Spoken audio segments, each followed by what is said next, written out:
कि जैसे आत्मा माफ करना चाहती है पर कर नहीं पा रही, तो वो अपने अंदर कौन सा गुण पैदा करे? क्या वैराग पैदा करना ही ये इसका जवाब है? देखो, हम्म। आत्मा चाहती है कि मैं माफ करूं, हम्म। जी। मगर वो माफ नहीं कर पाती। हम्म। तो इसमें ये आत्मा में ये गुण नहीं है। राइट। अब ये गुण माफ करने का जो एक बहुत बड़ा गुण है, साधारण गुण नहीं है। राइट। और ये असाधारण गुण को डेवलप करना है। हम्म। वो गुण को अंदर मन में लाना है, बुद्धि में लाना है, संस्कार बनाना है। हम्म। तो मन, बुद्धि और संस्कार में ये गुण लाने के लिए उसके बार बार मन में लाना पड़ेगा और बार बार वो परमात्मा को याद करें। तो क्या वैराग भाव अपने अंदर पैदा करना पड़ेगा इसके लिए? वैराग, वैराग अलग चीज है। वैराग तो ज्ञान से आता है। हम्म। उसको ज्ञान की शरण में जाना चाहिए, उसको परमात्मा की शरण में जाना चाहिए। राइट। जब कोई भी आत्मा परमात्मा की शरण में जाता है, ज्ञान लेता है राइट। और परमात्मा को जानकर वो परमात्मा की शरण में जाता है, हम्म। तो परमात्मा में ये सारे गुण हैं। राइट। वो दया का सागर है, ज्ञान का सागर है, फॉरगिवनेस है, तो कॉमन चीज हो जाती है उसके लिए। क्योंकि वो तो ये सारे गुण धीरे धीरे तुम्हारे अंदर डेवलप होने लगेंगे। अंदर से, मन के अंदर जो ये गुण ऑटोमेटिक आएगा।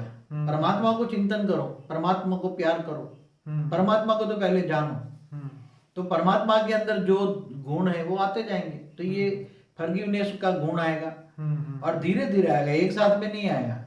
अगर कोई कहता है कि मुझे अभी अभी आ जाए, तो नहीं है। उसके लिए बहुत बड़ा पुरुषार्थ है ये गुण को डेवलप करना। क्योंकि आत्मा के अंदर कई जन्मों के संस्कार पड़े हैं। अब कई जन्मों के संस्कार को परिवर्तन करना है, अनेक जन्मों के संस्कारों को परिवर्तन करना है। तो वो परमात्मा को जब प्यार करेंगे, परमात्मा को याद करेंगे, तो परमात्मा से पावर आएगी, तो आत्मा के अंदर एक गुण ऑटोमेटिक आ जाएगा। तो बाबूजी, जैसे माफ करने से जो हमें शांति का अनुभव होता है, तो कई लोगों को बदला लेने से शांति का अनुभव होता है, तो क्या इसका डिफरेंट क्या है? ऐसा है, कोई जब आत्मा माफ करने से जो शांति मिलती है, वो अलग टाइप की शांति होती है। उसको हम एकदम शांति का अनुभव होता है, उसका एकदम मन शांत हो जाता है और ओरा अच्छा बन जाता है, लोगों की पॉजिटिविटी आती है। और जो बदला लेकर शांति का अनुभव करता है, मैं समझता हूँ कि ये कोई असली शांति नहीं है, ये टेम्पररी शांति है। जो असुर होते हैं, लेकिन मैं मानता हूँ बाबूजी, इसके साथ भय आ जाता है। जैसे हमने बदला लिया तो हमारे अंदर एक और भय पैदा हो गया कि अब ये मेरे से फिर से बदला लेगा, तो फिर मतलब जो शांति है वो खत्म हो जाएगी और सीधा भय शुरू हो जाएगा। मगर एक बात बता दो जी, ये कौन से प्रकार की शांति है? जैसे असुर होते हैं, असुर बदला लेते हैं ना। बिल्कुल। बाकी तो लोग लेट गो करते हैं, चलो जाने दो, कोई बात नहीं, जो होना था हो गया। भाग्य में लिखा था हो गया, वो दुर्भाग्य और नहीं बनाना है, बदला मतलब ये शांति का रास्ता है ना ये? तो ये जो बदला, वैर से जो बदला की शांति का अनुभव करते हैं, वो असुर लोग होते हैं। और उनको ये फिर अंदर से, मन तो भले कहते हैं मैं शांति हूँ, अनुभव करता है, मगर मन और अशांत हो जाता है। क्यों? बोलता है कि आज मैंने उसको मारा है तो कल वो मेरे को मारने जरूर आएगा, क्योंकि वो भी सामने असुर है। तो असुर टकराते हैं ना। इसके अंदर एक और गहरी बात है कि दुखी होने वाला जो माफ नहीं करता, ठीक है, दुखी जो होता है बंदा, वो माफ नहीं करता पर चुप रहता है। अब चुप रहने से दोनों पे क्या इफेक्ट होगा? क्योंकि उसने माफ तो किया नहीं है, पर अपने अंदर ही मन में ही सोचता रहता है बार बार। देखो, जो साधारण आत्माएं हैं जिनमें माफ करने की शक्ति नहीं है, वो मन में चुप रहती हैं। जिनमें मन अशांत है, मन में अच्छी गुण नहीं है, नेगेटिविटी भरी है, तो अच्छे गुण नहीं है, तो मगर वो चुप रहता है। तो ये चुप, वास्तव में चुप वो शांति नहीं है। मन को जबरदस्ती चुप रखा गया क्या। और जिस दिन फिर मौका मिलता है तो सब कुछ पूरे 5 दिन का, हफ्ते का एक ही साथ में निकाल देता है। मगर ऐसी चुप रहने वाली आत्माएं जो है ना, वो जिस दिन बोलना शुरू कर देती है तो कई जन्मों का एक साथ में बोल देती है। हाँ, वो तो बात ठीक है। अनेकों जन्मों का बोलना बाकी होता है ना, वो बोल देती है सामने वाली आत्माओं का। मतलब ये है कि अगर आप मुंह से ना बोलो लेकिन आप मन से भी बोलते रहो, तो चुप रहना नहीं हुआ इसका मतलब। चुप का मतलब क्या होता है? चुप दो प्रकार का होता है। एक कोई सामने बहुत शक्तिशाली है, उसको देखकर चुप हो जाता है और बदला लेने के लिए नहीं सोचता, वो भी एक चुप है। जबरदस्ती चुप हो गया ना। मगर ये ज्ञान से ज्ञानी है और वो चुप हो जाता है, तो दोनों में डिफरेंस है ना। तो बापूजी आजकल बच्चों के अंदर स्कूलों में बहुत लड़ाइयाँ होती है कि एक एक एक बच्चा है बड़ा शांत है, 3-4 दिन तक कुछ बोलता नहीं, लेकिन 5वें दिन भी वो भी थकेगा और फिर सामने से वो भी हमला करेगा, लड़ेगा। तो ऐसे उनको क्या आप टिप्स देना चाहेंगे? देखो आजकल देखते हैं कि छोटे छोटे बच्चे गोलियां चलाते हैं स्कूल में। बिल्कुल सही बात है। हाँ, अमेरिका में ज्यादातर देखा है। होता ही है। हाँ, तो कई चल हर जगह अब होता रहता है देखो। तो ये पहले तो ये आता क्यों, ये सोचो तो। हम्म क्योंकि बुद्धि के अंदर जो संस्कार आते हैं, पहले तो उसका जो गुरु है माँ है, फिर बाद में बाप है, और तीसरे नंबर पे स्कूल का टीचर उसका गुरु बनता है। अब तीनों जो है माता पिता और गुरु तीनों है ना, उसमें संस्कार नहीं है। आजकल क्या है, किसी में संस्कार ही नहीं है, सब में अंदर आग लगी पड़ी है। क्या है, सब में विकारों की आग लगी पड़ी है। और विकारों की आग लगी पड़ी है तो काम क्रोध लोभ मोह अहंकार बहुत आजकल बहुत बढ़ता जा रहा है। हाँ? तो जब क्रोध आ जाता है तो गुस्सा लेते हैं, गुस्सा में आ जाए तो कुछ न कुछ फिर जो हाथ में आता है उससे गोलियां मार देते हैं। तो आजकल ये नॉर्मल हो गया। अब उसके बदलने, अब इसको कैसे बदला जाए? उसको बदलने के लिए बच्चों के अंदर संस्कार परिवर्तन करना पड़ेगा। बस बच्चों के अंदर विकारों से विचार जो है बदलने पड़ेंगे। विचार कैसे डालने पड़ेंगे? जैसे क्रोध ना करे, हाँ? क्रोध ना करे, शांति रखे, बदला न ले। तो ये सारे अच्छे संस्कार डालने पड़ेंगे।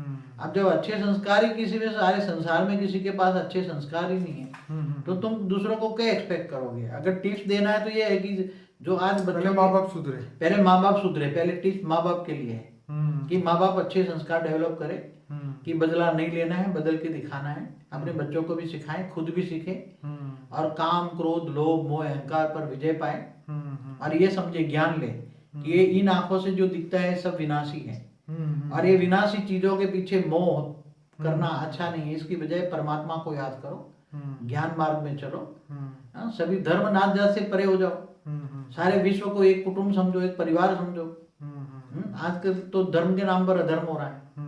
तो सभी को पहले तो सबसे बड़ी टिप है, धर्म नाच जात से परे हो जाओ, परमात्मा की सब संतान है।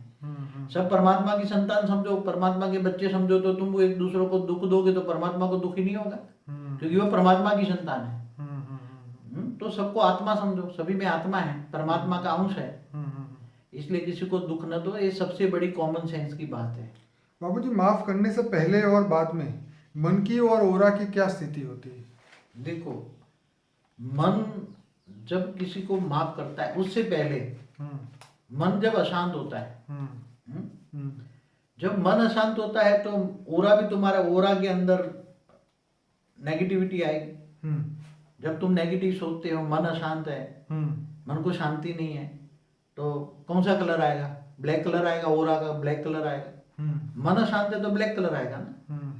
जब व्हाइट, तुम शांत हो तो व्हाइट कलर आएगा, ओरा का तुम्हारा व्हाइट कलर हो जाएगा। मन अशांत होने से ब्लैक कलर आता है। पूरा तुम्हारा जो कॉस्मिक बॉडी है, जो क्या बोलते कारण शरीर, वो ब्लैक ओरा पैदा करती है। तो सूक्ष्म में ओरा है, और इसको माफ करने के बाद मन को शांति मिलती है। क्या होता है? मन को माफ कर दिया, चलो बहुत बड़ा मन बनाया, बहुत दिन सोचने के बाद मन को, तो ओरा में क्या उसका, तो मन जब माफ करता है तो मन की जो गति है बदल जाती है। पहले मन अशांत था, मन शांत हो गया। मन शांत होने से जो ओरा है धीरे धीरे ब्लैक से धीरे धीरे ब्लू आता है, ब्लू से धीरे धीरे ग्रीन में आता है, ग्रीन से धीरे धीरे व्हाइटनेस में आ जाता है।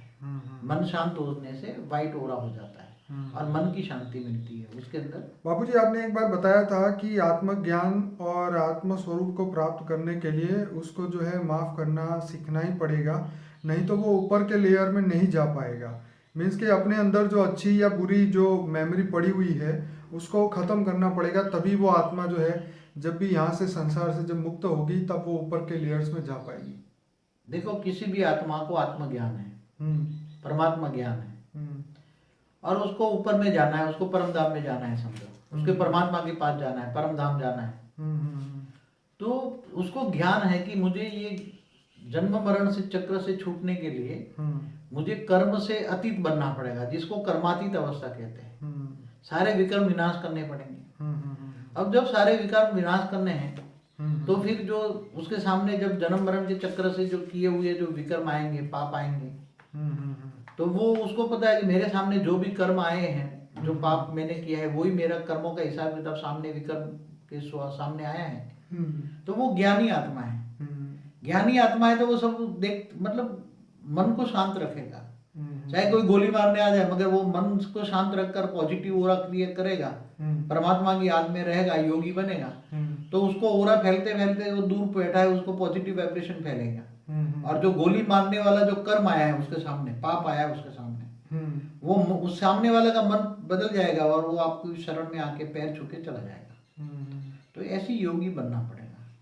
हम बदला लेने का तो सोच भी नहीं सकते। ज्ञानी आत्मा कोई भी बदला लेने को सोच नहीं सकते। और जिनको आत्मस्वरूप पर साक्षात्कार करना है, और जिनको आत्मस्वरूप बन के अपने सारे विकर्म विनाश करके कर्मातीत अवस्था को पाना है, और जिनको परमात्मा के पास जाना है, तो उनको तो बहुत बड़ा दिल चाहिए। साधारण दिल वाला तो कोई कुछ भी नहीं कर पाएगा। इसलिए हर कोई मनुष्य को पहले तो ज्ञान लेना चाहिए, कर्म की थियरी समझना चाहिए। हमें तो बल्कि ये सोचना चाहिए कि परमात्मा ने हमको आगे बढ़ाने के लिए हमें ये स्थिति में रखा है, ताकि हम आगे निकल पाए या ना निकल पाए, क्योंकि हमेशा बड़े लोगों को ही बड़ी मुसीबतें मिलती है। मैं तो समझता हूँ जितने जीवन में विघ्न आते हैं ना, तो ज्ञानी पुरुष विघ्नों से सीखता है कुछ ना कुछ। बिल्कुल। जब विकर्म सामने आता है, विघ्न आता है, तो इन विघ्नों से आगे बढ़ता है। और जब विघ्न नहीं आएंगे तो विघ्न विनाशक कैसे बनेंगे? तो उसको पता ही नहीं है, किसी के सामने विघ्न नहीं आते कोई, तो फिर वो मैं समझता हूँ कि चैलेंज की तरह ये जो जीवन है ना, ये जीवन को परिवर्तन करने के एक चैलेंज की तरह, जीवन एक चैलेंज की लाइफ है हमारी मनुष्य, क्योंकि अनेक जन्मों के संस्कार इमर्ज होंगे, अनेक जन्मों के कर्म बंधन आएंगे, अनेक जन्मों के देह और देह के संबंध आएंगे सामने, क्योंकि अनेक जन्मों का अंत में तो अनेकों जन्मों का फल तो मिलता ही है ना। तो अनेकों जन्मों का फल पाप के रूप में आएगा सामने। और जब तुम ज्ञानी बनते हो तो ज्ञान स्वरूप धारण करने की इच्छा होती है, मगर तुम्हारा विकर्म तुम्हें ज्ञान स्वरूप बनने नहीं देता, आत्म स्वरूप की अनुभूति करने नहीं देता, दिव्य स्वरूप की अनुभूति नहीं करने देता। इसलिए मन को, ज्ञानी पुरुष मन को कंट्रोल करते हैं, और वो परम आत्मा बनने के लिए आत्म स्वरूप बनकर जो कोशिश करता है विकर्म विनाश करने की, वो कोशिश हमेशा धीरे धीरे धीरे करके कामयाब हो जाता है। मतलब वो प्रैक्टिस बढ़ानी चाहिए, बहुत प्रैक्टिस लाइफ में हमेशा याद रहे कि जो मेरे, जैसे कृष्ण ने भी गीता में बोला है कि हे अर्जुन, तू अपने मन के ऊपर 2 तलवारों से प्रहार कर, एक तो ज्ञान की तलवार और दूसरी प्रैक्टिस की तलवार। उसी ज्ञान को बार बार प्रैक्टिस में लाओ, और उसी मन को जैसे वो 1 सेकंड सोचे तुरंत उसको वहीं रोक दे। देखो गीता में भगवान कृष्ण ने जो कहा है अर्जुन को, वो तो बहुत अच्छी बात कही है। क्योंकि अर्जुन जब देह और देह के संबंध में सामने खड़ा है, गुरु खड़ा है, भीष्म पितामह, ताता खड़ा है, तात्री खड़े, ये खड़े सब, तो उसको मन के अंदर विनाश उसका नहीं करना चाहता, वह युद्ध करना नहीं चाहता, क्योंकि देह और देह के संबंध है। इसलिए पहले ही उसको बोला कि ये तू देह और देह के संबंध भूल जा, क्योंकि ये जो तेरे सामने खड़े हैं वो जिंदा लाशें हैं। क्या है? क्यों जिंदा लाशें बोला भगवान ने?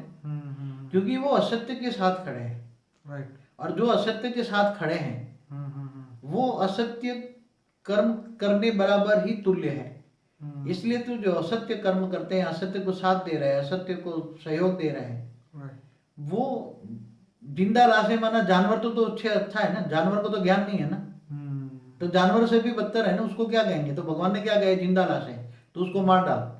अगर तू नहीं मारेगा तो उसके कारण जो दुनिया को दुख दर्द मिलेगा वो तेरे खाते में जाएगा, तेरा विकर्म बनेगा। उन्होंने तो ये भी कहा था ना कि वो तू नहीं मारेगा तो वो तुझे मार देंगे। तो वो मार देंगे ना। तो अगर तू मर जाएगा तो दुनिया पर उनका राज आएगा, तो दुनिया त्राहिमाम हो जाएगी। तो ये कर्म की थियरी है कि जो असत्य की राह पर चलने वाला, भगवान कृष्ण ने तो ये कहा जो हड़ता है उसको हण डालो, कोई पाप नहीं है। जो पापी है उसको मार डालो, उसको कोई पाप नहीं लगता। पापियों को पाप मारने से पाप नहीं लगता, पुण्य के खाते जमा होते हैं।